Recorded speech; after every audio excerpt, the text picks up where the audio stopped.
Mon pare es va criar a soles i els abuelos el malcriaven i un familiar d'ell li va dir, diu, és que tu estàs malcriat. I malcriat es va quedar.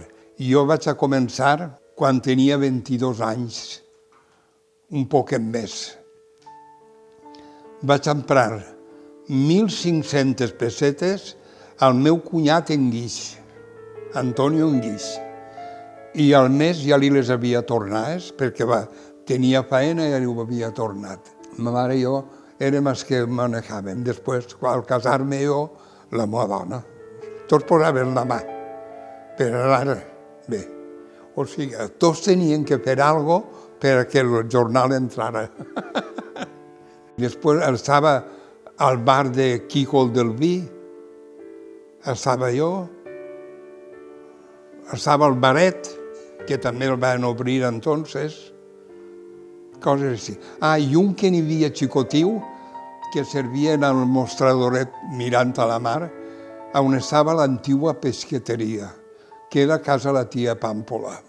Tot a base de vi, de copeo. Era un baret xicotet. Vull dir que no era bar gran, ni mucho menos. Un baret xicotet, taverna. Lo que diuen taverna. Era barat tot. El peix el portaven ells i ma mare el cuinava allí, perquè no pot ser mariners, poca pesseta. Els metges Candela sempre es tenia allí. La mamà d'ells venia i li agradava molt la sangria que feia jo, que era de categoria. Com la feia? Vi tinto, sucre, però vi tinto sec, sucre i un quart de conyac. El que no el bufava és perquè no volia. L'olla Cels era una màquina que podies manejar-la amb manivela o elèctrica, omplir d'aigua i gas, i fes com si fos sifó. I això s'ho emportaven a l'hora de dinar. La cuina era xicoteta i cocinava amb foguers de petroli. I en una ocasió em feia hasta foguer de serrín, de serraura, que també tirava fort.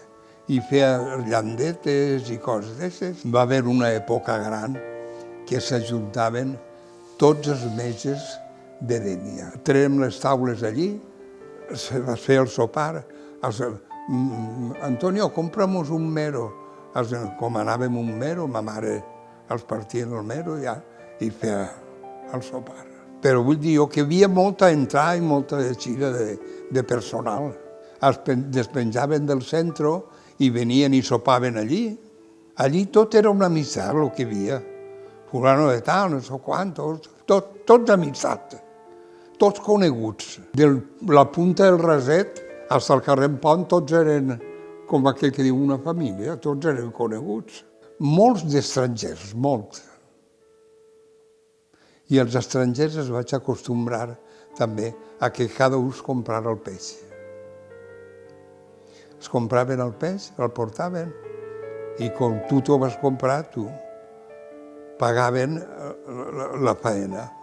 Era novetat perquè això no ho feia ningú. Carta. Això no s'estilava. Carta de menjar si és restaurant.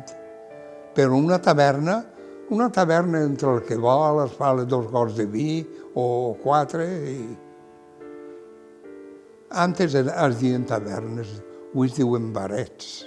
La família real a casa, amb 2 o 3 voltes, els cotxes amagats, porta a tancar i ells sopaven. Venia la germana del rei, de Juan Carlos, la cegueta, i portava una senyora de companyia que era un monument.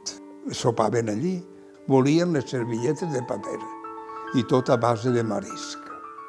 Vaig tindre al llit de la mare del rei, de Juan Carlos, 6 mesos dins de casa. Es va comprar aquest llit a casa Maria José Ibars. Havien bons bons elements, com un altre que n'hi havia que li dien Canyón, era Matarife. Pues em ve al cap el que he anomenat antes Antoniet de la Font. Antoniet de la Font se'n feia dos i era molt graciós. I nosaltres, quan tancàvem el bar, mon anàvem de volta un rato. Anàvem al Palladium, anàvem de volta.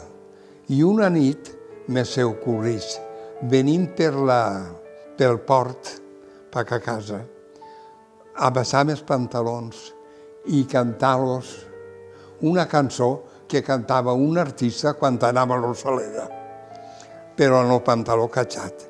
I em veig que Antoniet, el de la Font, s'acatxa el pantaló i portava cançoncillos llargs i un cinturó de pijama aguantant-se el cançoncillo, perquè és molt primer, aguantant-se el cançoncillo.